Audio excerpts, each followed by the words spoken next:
a revelação e os mistérios profundos da criação de Deus.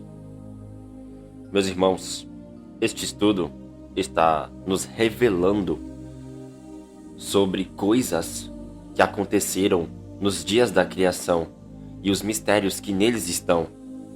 Esse estudo é muito importante de se entender e de se compreender, meus irmãos. Preste atenção no que será dito através deste áudio. Em Isaías, meus irmãos, no capítulo 40, o profeta Isaías diz: Vocês não sabem, vocês não ouviram que o Deus eterno, o Senhor, o Criador dos fins e da terra, não se cansa nem se fatiga, não se pode esquadriar o seu entendimento.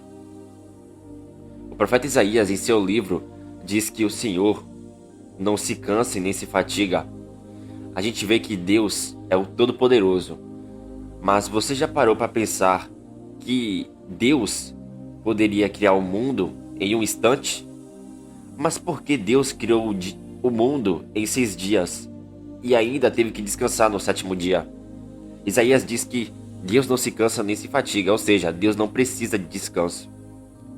Mas qual é o mistério em que está colocado ali no 7º dia da criação? Em Isaías capítulo 46, o Senhor diz: Lembre-se das coisas passadas desde a antiguidade, que eu sou Deus e não há outro. Eu sou Deus e não há outro semelhante a mim, que anuncio o fim desde o princípio e desde a antiguidade as coisas que ainda não sucederam. Que digo, o meu conselho permanecerá e farei toda a minha vontade. Isaías no capítulo 46, ele diz que o Senhor anuncia o fim desde o princípio da fundação do mundo. Deus anuncia o fim. Em Salmos, de capítulo 90, vai nos dizer algo muito interessante, meus irmãos, a respeito da eternidade passada e da eternidade futura. O livro de Salmos vai dizer o seguinte, no capítulo 90, no versículo 2: Antes que os montes, ou que tivesses formado a terra e o mundo, sim, de eternidade a eternidade, tu és Deus. Em Salmos diz que o Senhor Deus é Deus de eternidade a eternidade. E isso nos mostra que existe a eternidade passada e a eternidade futura. E nesse intervalo, isto é, entre a eternidade passada e a eternidade futura, há 7.000 anos. E podemos ver através dos dias da criação toda a história da humanidade. Meus irmãos, para Deus não existe eternidade passada e eternidade futura. Deus está acima do tempo. Deus, ele é eterno.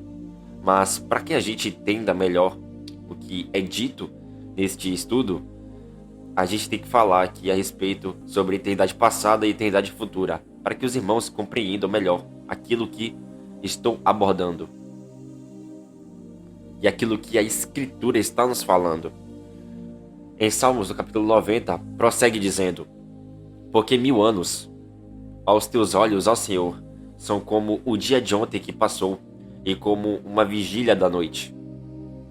Em Salmos, de capítulo 90, continua dizendo que um dia para o Senhor é como 1000 anos, e 1000 anos como um dia. E se a gente fazer a soma dos textos de Isaías capítulo 40, capítulo 46 e de Salmos capítulo 90, podemos ter um entendimento de que os 7 dias da criação está apontando para 7.000 anos. E para que a gente entenda mais essa história dos 7.000 anos, é necessário que a gente vá no Gênesis, no princípio, e veja como Deus ele criou o mundo e quais são as mensagens que Deus nos manda com relação a isso. Porque é importante, meus irmãos, a gente compreender este tema para que a gente chegue ao pleno conhecimento do Senhor. Para iniciarmos isso, temos que ir em Gênesis capítulo 1, onde vai falar a respeito também do primeiro dia da criação. Dos versos 1 ao 5 vai nos dizer o seguinte: No princípio que criou Deus os céus e a terra. A terra era sem forma e vazia, e havia trevas sobre a face do abismo. Mas o Espírito de Deus pairava sobre a face das águas. Disse Deus: haja luz, e houve luz. Viu Deus que a luz era boa, e fez separação entre a luz e as trevas. E Deus chamou a luz de dia, e as trevas de noite. E foi à tarde e manhã o primeiro dia. Meus irmãos, tendo tudo o que eu falei em mente, podemos entender que o primeiro dia da criação ele está apontando para o primeiro milênio. Quando o texto diz, no princípio, que o Deus dos céus e a terra, no hebraico, meus irmãos, não vai estar escrito no princípio, mas vai estar escrito em princípio, criou Deus dos céus e a terra. Querido Deus, dá a entender que em Cristo, que é o princípio, Deus criou os céus e a terra. Por meio de Cristo, todas as coisas que existem vieram a existir. O primeiro dia da criação, meus irmãos, ele também está nos dizendo que no primeiro milênio vai falar a respeito da queda do homem, pois a gente viu ali em Gênesis que há a divisão entre luz e trevas. E a gente vê que no primeiro milênio ocorre a divisão entre o bem e o mal na terra. Pois o Senhor disse que Adão iria morrer no mesmo dia em que pecar. Adão morreu com 930 anos. E isso nos mostra que um dia para Deus é como 1000 anos e 1000 anos como um dia. Veja que águas vai representar povos, multidões, nações e línguas. Meus irmãos, a gente vê ali em Gênesis que o Espírito de Deus estava sobre a face das águas. E isso está nos dizendo que o Espírito do Senhor, ele está trabalhando na humanidade pelos milênios.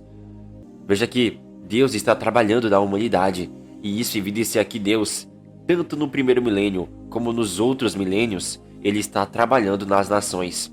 O Espírito de Cristo, meus irmãos, estava nos profetas, porque antes de Cristo se fazer carne, Jesus em espírito estava anunciando a sua primeira vinda e a sua segunda vinda por meio dos profetas, porque Jesus Cristo teria que se manifestar em carne no quarto milênio. Em João de capítulo 1, do versículo 1 ao 5, vai nos dizer a respeito de Jesus, e o apóstolo diz o seguinte: no princípio era o Verbo, e o Verbo estava com Deus, e o Verbo era Deus. Todas as coisas foram feitas por intermédio dele, e sem ele, nada do que foi feito se fez. Ele estava no princípio com Deus. Nele estava a vida, e a vida era a luz dos homens. A luz resplandece nas trevas, e as trevas não prevaleceram contra ela. O livro de Gênesis diz que no primeiro dia, Deus fez separação entre a luz e trevas, mostrando a separação entre o bem e o mal na terra. Mas, além de o primeiro dia estar nos anunciando isso, meus irmãos, o primeiro dia está apontando também para a obra de Cristo, quando este viesse a se fazer carne no quarto milênio. Quando Jesus se manifestou em carne, ele se tornou a luz do mundo e a luz das águas, ou seja, ele se tornou a luz das nações. Jesus não se manifestou em carne no primeiro milênio, contudo, Jesus ele se manifestou em carne no quarto milênio. Mas para frente do estudo, vai aparecer o assunto a respeito do quarto milênio que eu vou falar. Mas antes, vamos para o segundo dia, que vai estar apontando para o segundo milênio. Em Gênesis, de capítulo 1 ainda, dos versos 6 a 8, vai nos falar a respeito deste segundo dia e vai nos dizer o seguinte: e disse Deus, haja um firmamento no meio das águas, e haja separação entre águas e águas. Fez, pois, Deus o firmamento, e separou as águas que estavam debaixo do firmamento das que estavam por cima do firmamento. E assim foi. Chamou Deus ao firmamento céu, e foi tarde e manhã, o segundo dia. O segundo dia da criação nos mostra que Deus separou as águas que estavam debaixo do firmamento das que estavam por cima do firmamento. E isso é literal. Esse firmamento, meus irmãos, ele realmente existe. Ele realmente é algo sólido. E ele é chamado de céu. Existem águas acima do firmamento e debaixo do firmamento. As águas que estão debaixo do firmamento são as águas normais. As águas que estão na praia do mar, nos mares, enfim. Essas são as águas debaixo do firmamento. Contudo, existe águas acima do firmamento. E essas águas acima do firmamento é algo interessante, porque vai nos falar a respeito de uma divisão de águas, que infelizmente, meus irmãos, a ciência atual, ela não anuncia, ela deturpa o ensino a respeito da criação do Senhor, para que os homens fiquem cegos quanto ao verdadeiro formato da terra. pois a Bíblia ela não vai te trazer um formato de terra globo, e sim de uma terra plana, meus irmãos. A respeito disto, ainda tenho que falar em um outro vídeo, mas isso é bem interessante. E esse texto de Gênesis nos mostra a literalidade do firmamento nos céus. Só que, meus irmãos, esse segundo dia vai estar apontando para o segundo milênio.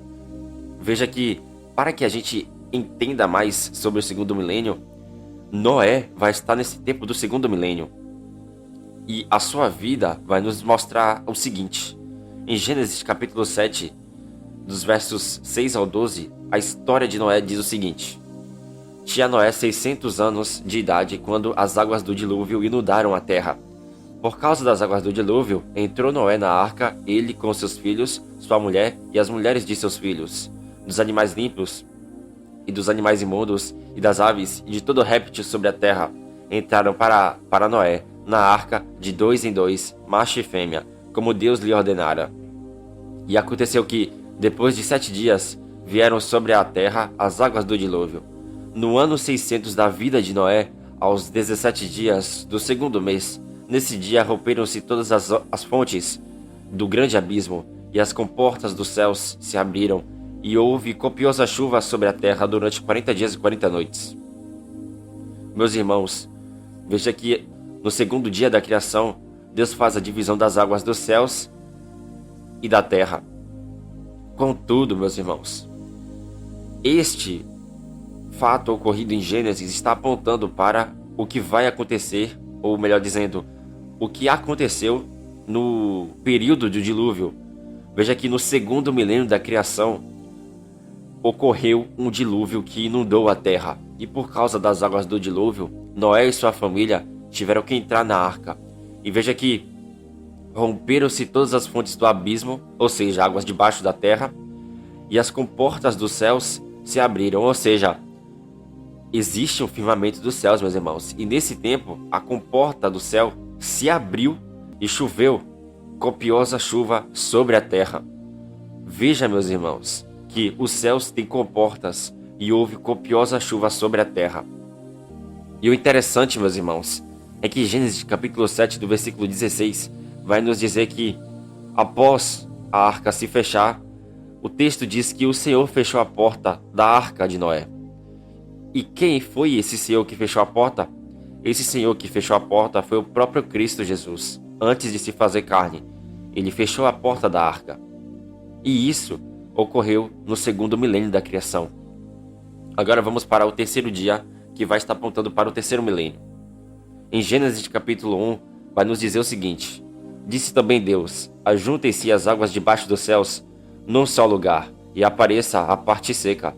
E assim se fez. A parte seca chamou Deus de terra, e ao ajuntamento das águas, Deus chamou de mares.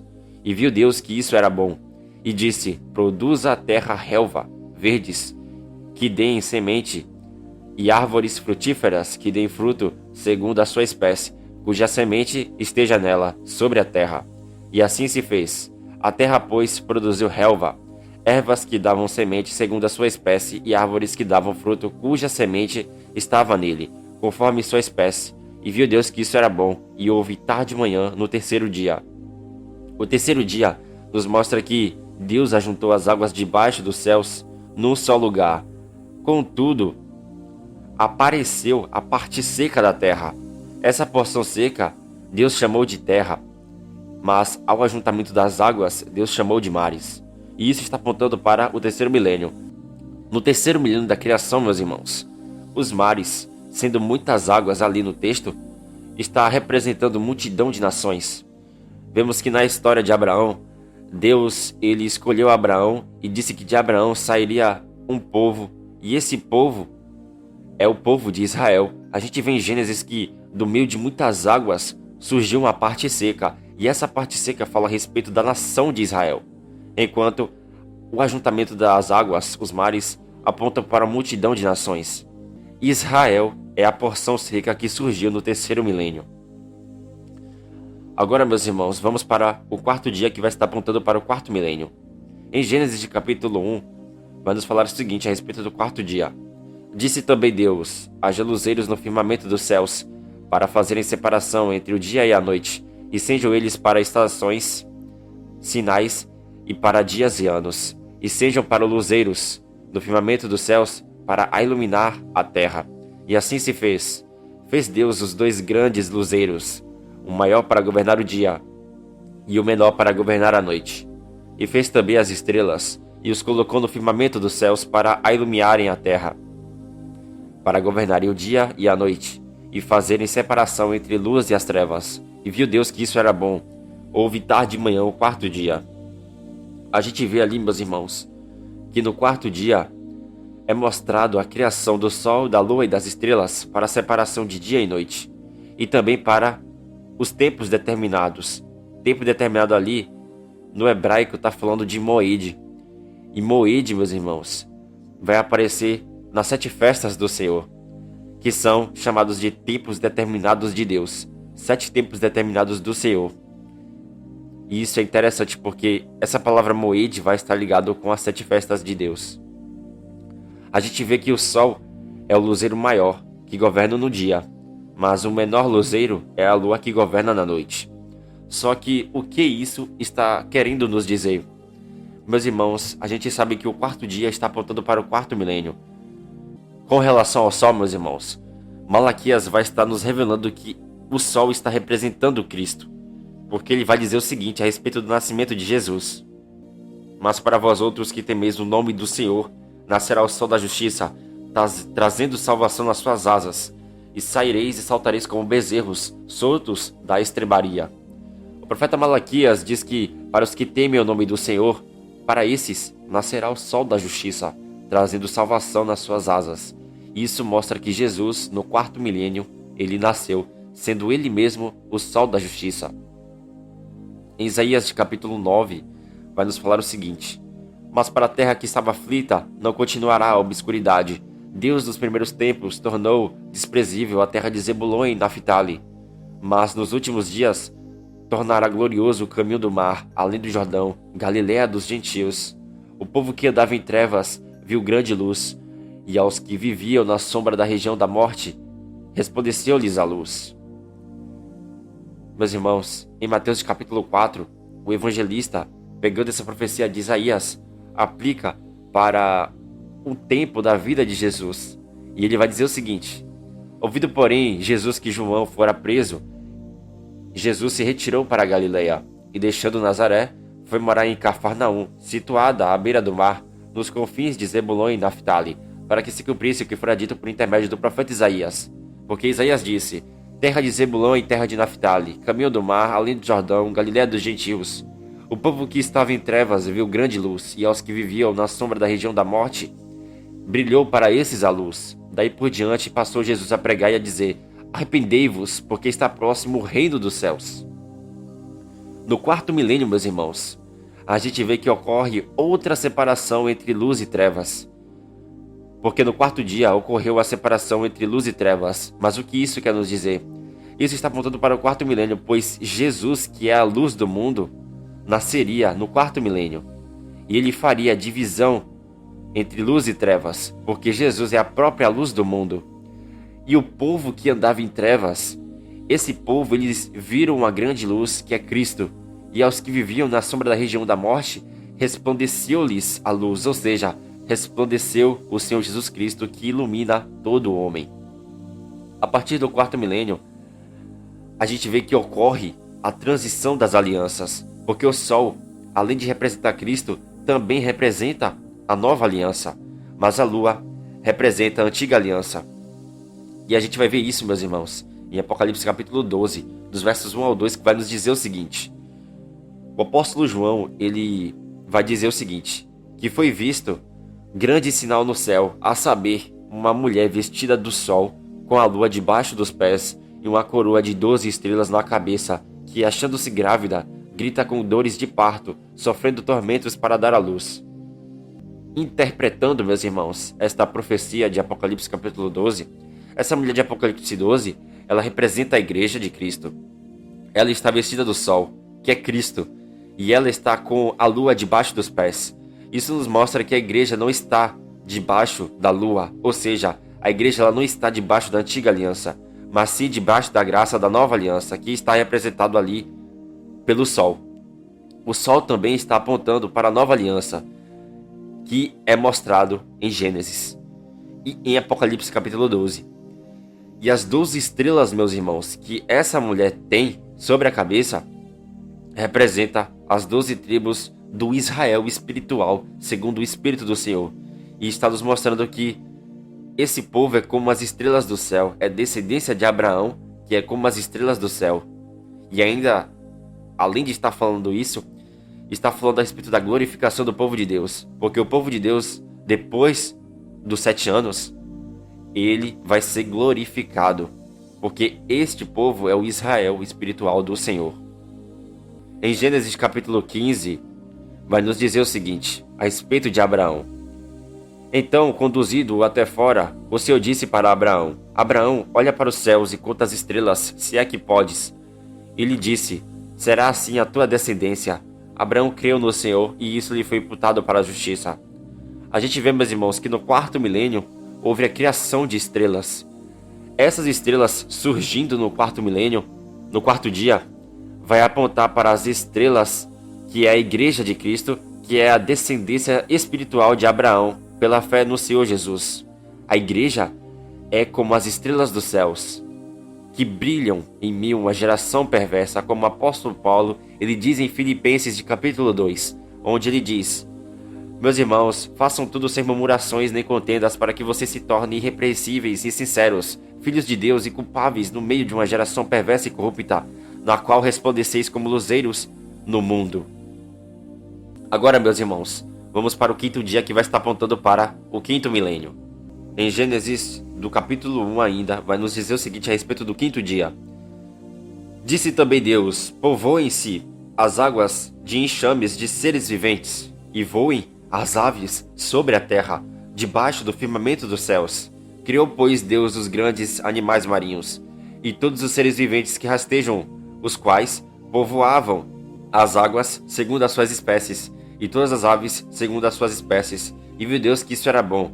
E Deus os abençoou, dizendo: sejam fecundos, multiplicai-vos e enchei as águas dos mares. E na terra se multipliquem-se as aves.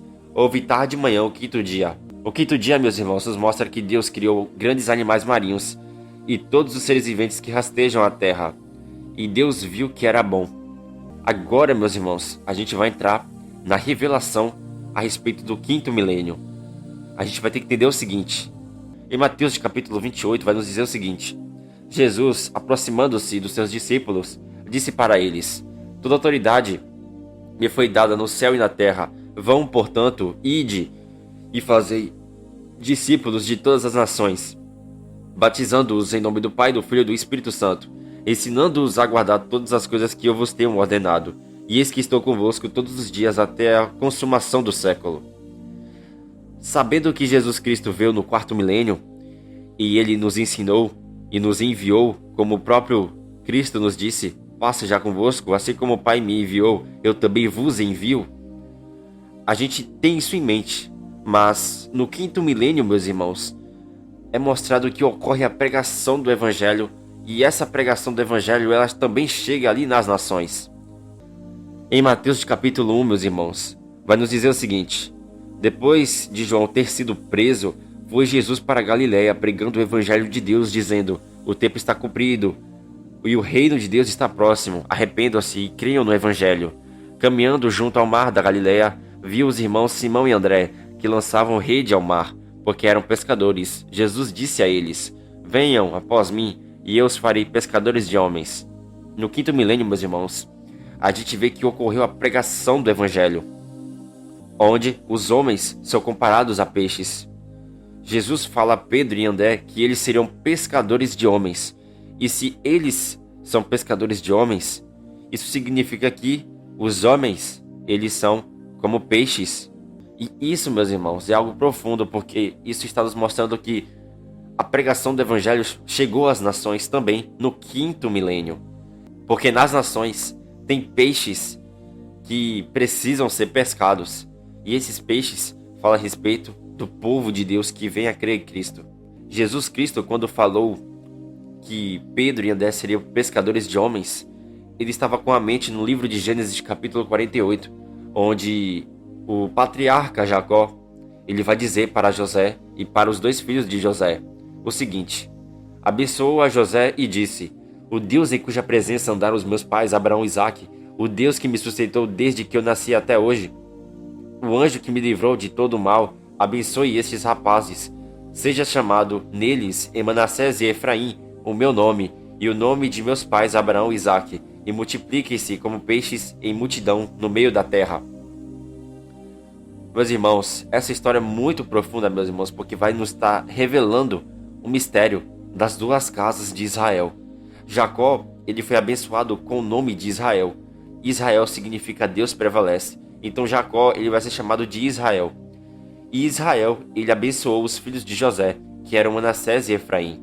E Jacó disse que neles, em Efraim e Manassés, neles seriam chamados o nome de Israel.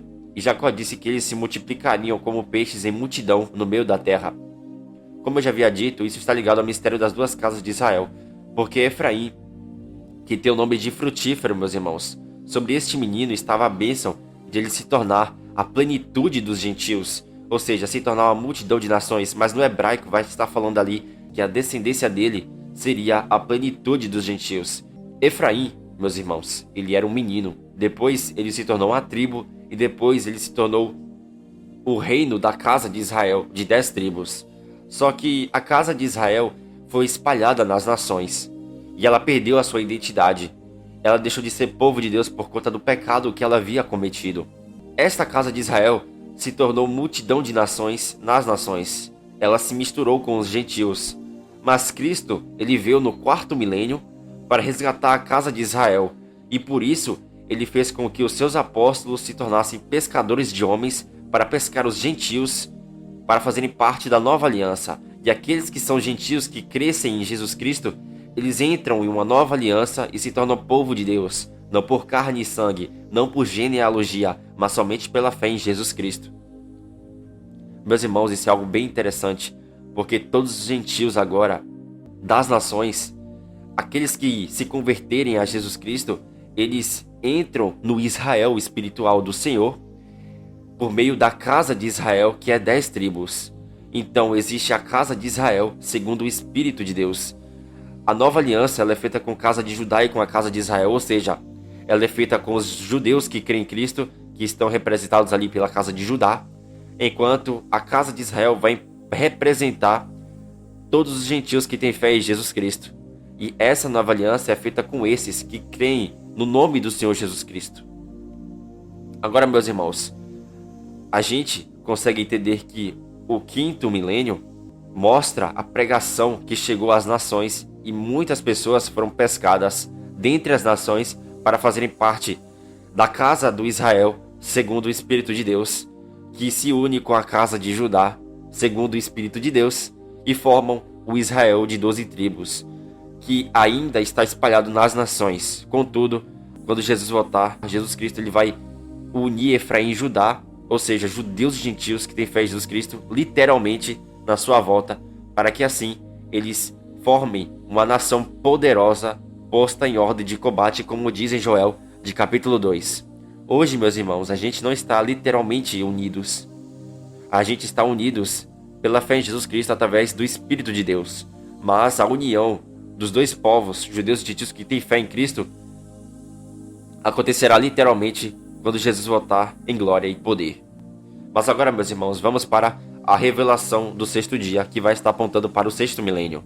Em Gênesis de capítulo 1 ainda, vai nos falar o seguinte a respeito do 6º dia. Disse também Deus: produza a terra seres viventes conforme a sua espécie, animais domésticos, répteis da terra e animais selváticos e répteis, segundo a sua espécie. E assim se fez. E fez Deus os animais selváticos segundo a sua espécie, e os animais domésticos conforme a sua espécie, e todos os répteis da terra conforme a sua espécie. E viu Deus que isso era bom. Também disse Deus: façamos o homem conforme a nossa imagem e semelhança. Tenha ele domínio sobre os peixes do mar, sobre as aves dos céus, sobre os animais domésticos, sobre toda a terra e sobre todos os répteis que rastejam pela terra. Criou Deus, pois o homem à sua imagem e semelhança. A imagem de Deus o criou. E Deus os abençoou e lhes disse: Sede fecundos, multiplicai-vos e enchei a terra, sujeitai-a, dominai sobre os peixes do mar, sobre as aves dos céus e sobre todo animal que rasteja pela terra. E disse Deus ainda: Eis que vos tenho dado todas as ervas que dão semente, e se acham na superfície de toda a terra, e todas as árvores em que há fruto que dê semente. Isso vos será para mantimento.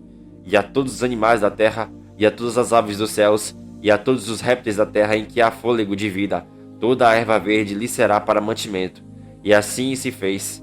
Viu Deus tudo quanto fizera, e eis que era muito bom. Houve tarde de manhã, o sexto dia. Meus irmãos, este sexto dia está cheio de revelações profundas da parte do Senhor Deus, pois no sexto dia é mostrado a criação de animais do homem. Só que isso, meus irmãos, está apontando para coisas futuras, porque Adão e Eva, antes do pecado, vai estar prefigurando Cristo e a igreja. Adão vai prefigurar Cristo e Eva vai prefigurar a igreja de Cristo. Os animais ali, eles vão representar as nações, porque no livro do profeta Daniel, a gente vê que os animais representam reinos do mundo. E também no livro do Apocalipse diz que animais representam reinos do mundo. O homem dominando sobre os animais representa Cristo no final do sexto milênio, dominando sobre os reinos do mundo. Porque no final do sexto milênio se tocará a última trombeta e Cristo reinará sobre todas as nações. E o interessante a respeito disso, meus irmãos, a respeito de Cristo, que está representado por Adão antes do pecado, com relação a isso, o salmista Davi, em Salmos de capítulo 8, vai dizer o seguinte: Quando contemplo os teus céus, obra dos teus dedos, e a lua, e as estrelas que estabeleceste, que é o homem que dele te lembres, e o filho do homem que o visites? Fizeste-o, no entanto, por um pouco menor do que Deus. E de glória e de honra o coroaste, deste-lhe domínio sobre as obras de tua mão. E debaixo dos seus pés tudo lhe puseste, ovelhas e bois, todos e também os animais do campo, as aves do céu e os peixes do mar, e tudo que percorre as sedas dos mares.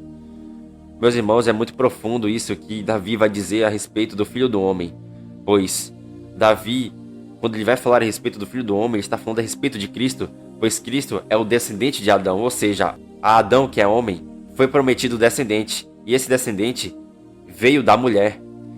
E esse descendente também é o próprio Cristo Jesus. Davi diz que Deus fez com que Jesus, por um pouco, no quarto milênio, se tornasse menor do que Deus. Isso quer nos dizer que Jesus, ele abandonou a sua glória por causa do sofrimento da morte. Mas quando Jesus ressuscita, ele é coroado de glória e de honra.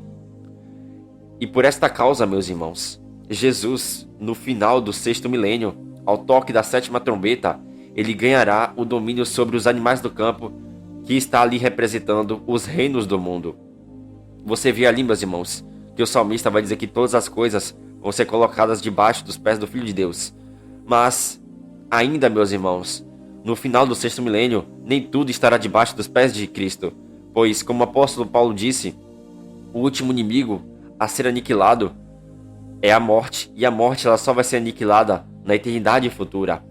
Então, na eternidade futura, todas as coisas estarão sujeitas ao Filho de Deus. Contudo, Deus não se sujeita a Cristo, porque o Pai tem mais autoridade que Jesus. E Cristo, lá na eternidade futura, quando todas as coisas estiverem sujeitas a Ele, Ele vai se sujeitar a Deus, para que Deus seja tudo em todos na eternidade futura. E isso é glorioso, meus irmãos, isso é tremendo. Mas agora tem uma outra revelação aqui, meus irmãos, a respeito do homem e da mulher.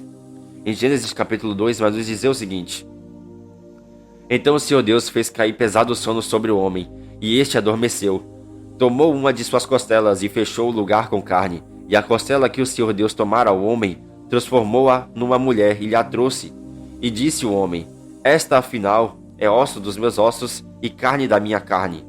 Ela se chamará mulher, porquanto do homem foi tomada.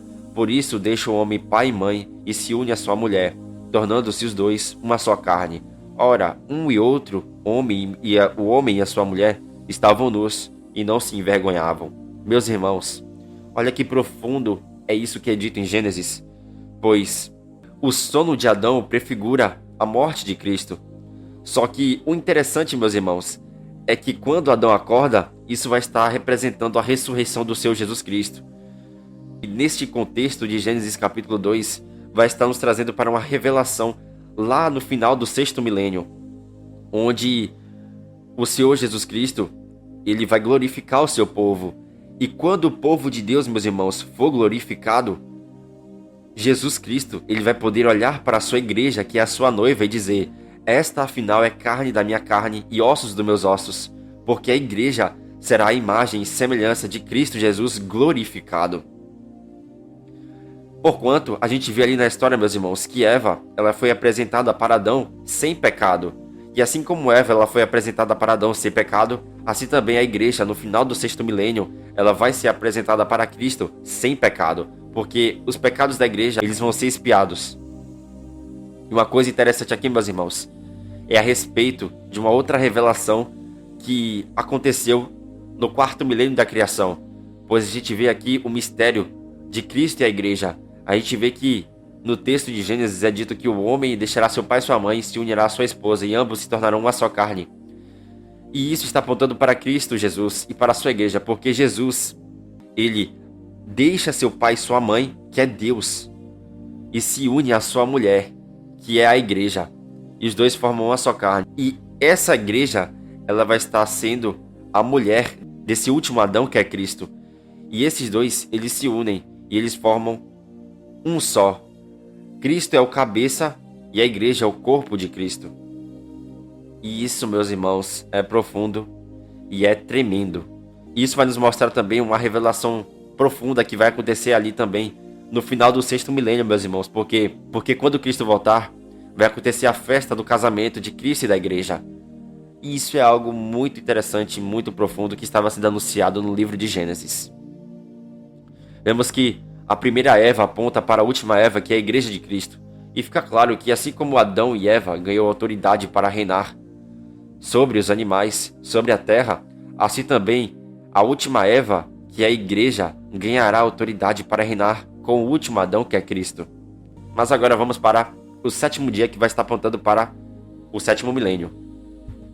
Em Gênesis de capítulo 2, a gente vê o seguinte: assim, pois, foram acabados os céus e a terra e todo o seu exército.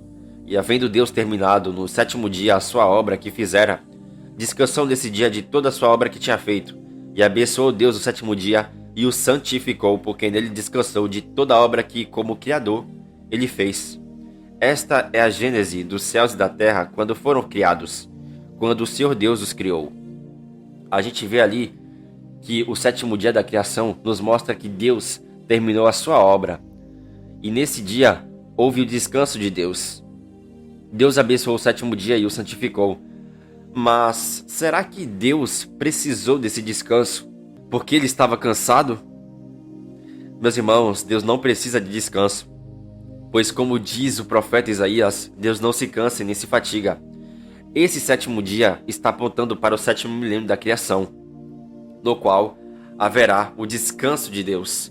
Esse 7º milênio, ele é os 1000 anos do reinado de Cristo sobre toda a terra. Por isso que o livro do Apocalipse vai dizer que Cristo vai reinar 1000 anos sobre a terra. E isso é literal, meus irmãos. Nós não podemos pegar o milênio e dizer que é algo que já está acontecendo no tempo de hoje, porque não está acontecendo. Porquanto o 7º milênio da criação, meus irmãos, é o reinado de Cristo sobre toda a terra, onde haverá paz, justiça e alegria no Espírito Santo. E isso é algo glorioso, meus irmãos. E isso está sendo revelado também no livro do Apocalipse 11, onde vai nos dizer o seguinte: o 7º anjo tocou a trombeta e ouvi no céu grandes vozes dizendo: o reino do mundo se tornou de nosso Senhor e do seu Cristo, e ele reinará pelos séculos dos séculos. Ao toque da 7ª trombeta, os reinos do mundo se tornam do Senhor e do seu Cristo, e Cristo reina pelos séculos dos séculos. Em Apocalipse de capítulo 20 é dito o seguinte: o apóstolo João, ele diz que ele vê tronos, e nestes tronos sentam-se aqueles aos quais foi dada autoridade de julgar. João diz que vê as almas dos decapitados por causa do testemunho de Jesus, bem como por causa da palavra de Deus. Tantos quantos não adoraram a besta, nem tampouco a sua imagem, e não receberam a marca na fronte e na mão, e viveram e reinaram com Cristo durante 1000 anos. O restante dos mortos não reviveram até que se completassem os 1000 anos. Esta é a primeira ressurreição. Bem-aventurado e santo aquele que tem parte na primeira ressurreição. Sobre esses a segunda morte não tem autoridade, pelo contrário, serão sacerdotes de Deus e de Cristo e reinarão com ele os 1000 anos. A gente vê em Apocalipse 20 que a igreja de Cristo e Cristo reinará por 1000 anos. Esses 1000 anos é o 7º milênio, que é a realidade do sábado, no qual haverá o descanso de Deus e o Senhor Deus santificará esse milênio de paz. Em Apocalipse de capítulo 20 é dito o seguinte: Então vi descer do céu um anjo, tinha na mão a chave do abismo e uma grande corrente. Ele segurou o dragão, a antiga serpente, que é o diabo, Satanás, e o prendeu por 1000 anos. Lançou-o no abismo e fechou-o, e pôs selo sobre ele para que não mais enganasse as nações até se completarem os 1000 anos. Depois disto é necessário que ele seja solto por um pouco de tempo. A gente vê que no milênio haverá o descanso na terra, porque o diabo ele vai estar preso durante o 7º milênio da criação. O diabo ele vai estar no abismo e lá ele ficará aprisionado por 1000 anos. Em Daniel de capítulo 7, do versículo 18 e 27, vai nos dizer o seguinte a respeito do povo de Deus, que vai conseguir o domínio sobre esse mundo, meus irmãos. Mas os santos do Altíssimo receberão o reino e o possuirão para todo sempre, de eternidade em eternidade. O reino e o domínio e a majestade dos reinos debaixo de todo o céu serão dados ao povo dos santos do Altíssimo, e o seu reino será reino eterno, e todos os domínios lhe servirão e lhe obedecerão. No milênio, os reinos e o domínio e a majestade dos reinos debaixo de todo o céu será dado ao povo dos santos do Altíssimo, meus irmãos. Zacarias, falando a respeito desse tempo, do capítulo 14, ele vai dizer o seguinte: Todos os que restarem de todas as nações que vierem contra Jerusalém subirão de ano em ano para adorar o Rei, o Senhor dos Exércitos, e para celebrar a festa dos tabernáculos. Se alguma das famílias da terra não subir para Jerusalém para adorar o Rei, o Senhor dos Exércitos, não virá sobre ela a chuva. Se a família dos egípcios não subir, nem vier, não cairá sobre eles a chuva. Virá a praga com que o Senhor ferirá as nações que não subirem a celebrar a festa dos tabernáculos. Este será o castigo dos egípcios e o castigo de todas as nações que não subirem para celebrar a festa dos tabernáculos. Zacarias nos diz que no milênio haverá nações restantes, pessoas não glorificadas que irão estar no 7º milênio da criação.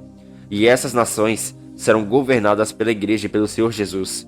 E no milênio ocorrerá a realidade da 7ª festa, que é a festa dos tabernáculos. Agora, meus irmãos, vamos para um entendimento a respeito da eternidade futura que vem depois do 7º milênio da criação. Essa eternidade futura, meus irmãos, ela é chamada de dia eterno pelo apóstolo Pedro na sua segunda carta, no capítulo 3, no último versículo. E esse dia eterno, ele é chamado de 8º dia no livro da Lei de Moisés. Em Salmos de capítulo 90, a gente viu que Deus é Deus de eternidade a eternidade. A gente vê que depois do 7º milênio virá a eternidade futura. Mas os apóstolos, eles falaram sobre isso, meus irmãos. Como, por exemplo, o apóstolo Pedro, ele vai dizer o seguinte na sua segunda carta, no capítulo 3. Antes, meus irmãos, cresçam na graça e no conhecimento do nosso Senhor Jesus Cristo. A ele seja a glória tanto agora como no dia eterno. Pedro diz que para Deus seja a glória tanto hoje como no dia eterno. Esse dia eterno é a eternidade futura. O apóstolo Pedro ele conhecia a respeito disto, pois isso está na lei de Moisés. E tanto é que o interessante da carta de Pedro, no capítulo 13, é que ele vai falar de que um dia para o Senhor é como 1000 anos e 1000 anos como um dia. Ou seja, ele entendeu os mistérios da criação, ele entendeu que os 7 dias apontam para 7 milênios, mas no final da sua carta, ele vai falar a respeito do 8º dia, que é a eternidade futura. Em Levítico de capítulo 23, meus irmãos, quando vai falar a respeito dos tempos determinados do Senhor, que são as 7 festas do Senhor, Moisés ele vai dizer que no dia 15 do mês 7, na sombra da lei, ocorria a festa dos tabernáculos. Ele vai dizer o seguinte: porém, aos 15 dias do mês 7º, quando tiverdes recolhido os produtos da terra, celebrareis a festa do Senhor por 7 dias. Ao primeiro dia e também ao 8º dia haverá descanso solene. No primeiro dia tomareis para vós outros frutos de árvores formosas, ramos de palmeiras, ramos de árvores frondosas e salgueiros de ribeiras, e por 7 dias vos alegrareis perante o Senhor vosso Deus. No livro da lei, meus irmãos, na sombra da lei, vai falar a respeito das 7 festas do Senhor. Na 7ª festa, que é a festa dos tabernáculos, essa festa dos tabernáculos que durava 7 dias, mas no 8º dia ocorria um descanso solene. E isso está apontando para coisas futuras, pois a realidade da festa dos tabernáculos é o milênio. Ou seja, a festa dos tabernáculos está ligada ao milênio. Sabendo que a festa dos tabernáculos é uma festa de 7 dias e que depois dela viria o 8º dia, isso significa que depois do 7º milênio, que é a realidade da festa dos tabernáculos, meus irmãos, depois do 7º milênio virá a realidade do 8º dia, que é a eternidade futura. Pedro, tendo isso em mente, ele falou sobre o dia eterno na sua carta, e que esse dia eterno é a eternidade futura, pois depois do 7º milênio virá o 8º dia, que é o dia eterno conhecido como eternidade futura. O apóstolo Paulo, ele também entendeu isso, meus irmãos, ele também entendeu sobre a eternidade futura. Em 1 Coríntios, ele vai dizer o seguinte, no capítulo 15 da sua carta, ele vai dizer o seguinte: E então virá o fim, quando ele, Jesus, entregar o reino ao Deus e Pai, quando houver destruído todo o principado, bem como toda a potestade e poder. Porque convém que Jesus reine até que haja posto todos os inimigos debaixo dos seus pés. O último inimigo a ser destruído é a morte, porque todas as coisas sujeitou debaixo dos pés. E quando diz que todas as coisas lhe estão sujeitas, certamente exclui-se aquele que tudo lhe subordinou. Quando, porém, todas as coisas estiverem sujeitas a Cristo, então o próprio Cristo se sujeitará a Deus, para que Deus seja tudo em todos. Veja o seguinte, meus irmãos. O apóstolo Paulo ele também conhecia o assunto sobre a eternidade futura. E ele diz algumas coisas que vai acontecer lá. Olha isso. Preste atenção no que vai ser dito agora, meus irmãos, porque eu vou usar uma linguagem aqui que provavelmente vai ficar difícil de se entender. Mas se você prestou atenção no estudo até agora e tem o conhecimento sobre alguns outros assuntos aqui do canal e os entende, você poderá compreender melhor sobre isso que vou dizer a respeito daquilo que Paulo falou em 1 Coríntios capítulo 15, nestes versículos. Veja que Paulo diz: é necessário que Cristo reine no 7º milênio da criação, até que haja posto todos os inimigos debaixo dos seus pés. A morte, ela irá existir no 7º milênio, pois haverá nações restantes que estarão sujeitas à morte. Mas a morte, ela vai ser destruída depois do 7º milênio, pois ela é o último inimigo. Então Cristo, ele irá reinar no 7º milênio. Porém, depois do 7º milênio, todas as coisas estarão sujeitas a Jesus. Todavia, Deus Pai não irá se sujeitar ao seu Jesus Cristo. E por isso, o próprio Filho, lá na eternidade futura, meus irmãos, se sujeitará a Deus. E por causa disso, Jesus entregará o reino ao Deus e Pai, quando houver destruído todo o principado, bem como toda a potestade e poder, para que Deus seja todo em todos.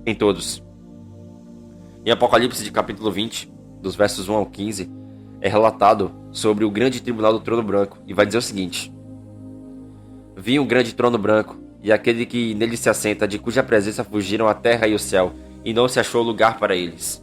Vi também os mortos, os grandes e pequenos, postos em pé diante do trono. Então se abriram os livros. Ainda há outro livro, o livro da vida foi aberto. E os mortos foram julgados segundo as suas obras, conforme o que se achava escrito nos livros. Deu o mar os mortos que nele estavam. A morte e o além entregaram os mortos que neles estavam. E foram julgados um por um, segundo as suas obras. Então a morte e o inferno, que numa tradução melhor, para a gente entender, ali seria mundo dos mortos. Então a morte e o mundo dos mortos foram lançados para dentro do lago de fogo. Esta é a segunda morte, o lago de fogo. E se alguém não foi achado inscrito no livro da vida, esse foi lançado para dentro do lago de fogo. Meus irmãos, o tribunal do grande trono branco só irá acontecer depois do 7º milênio. E por isso que a morte só é destruída depois do milênio, pois o texto de Apocalipse capítulo 20 diz: Então a morte e o mundo dos mortos foram lançados para dentro do lago de fogo. Esta é a segunda morte. O apóstolo João, meus irmãos, ele diz que lá na eternidade futura, depois do 7º milênio, depois de ocorrer o grande tribunal do trono branco, que é depois do milênio, ele vai dizer o seguinte: vi novo céu e nova terra, pois o primeiro céu e a primeira terra passaram, e o mar já não existe. Vi também a cidade santa, a nova Jerusalém, que descia do céu, da parte de Deus, ataviada como noiva, adornada para o seu esposo. Então ouvi grande voz vinda do trono, dizendo: eis o tabernáculo de Deus com os homens. Deus habitará com eles. Eles serão povos de Deus, e Deus mesmo estará com eles. E lhes enxugará dos olhos toda lágrima, e a morte já não existirá. Já não haverá luto, nem pranto, nem dor, porque as primeiras coisas passaram.